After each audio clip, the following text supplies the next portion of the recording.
Hello mga palangga, ato nang tubagon ang pangutana nga why very expensive maning Tibetan Mastiff nga dog, no?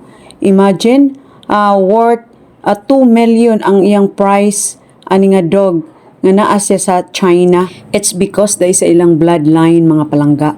Kay kani ding Tibetan Mastiff is talagsa rin ang ilang mga breed. Matod pa ni Google is rare lang daw siya, rarity and purity. That's why they are belong to a luxurious dog nga ang nag-own ani nga mga dog is only the noble people lang in China.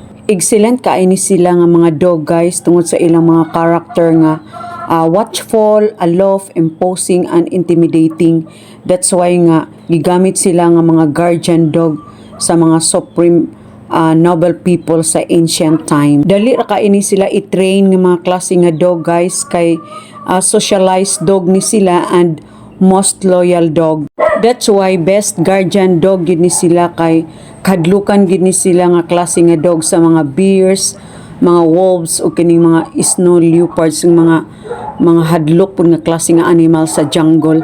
Mga kanigid sila ang mga favorite sa mga ancient times. Then gigamit po ni sila nga hunting dog sa China's imperial court because ang action aning mga dog guys grabe kapaspas nga matud pa mura siya og bullet.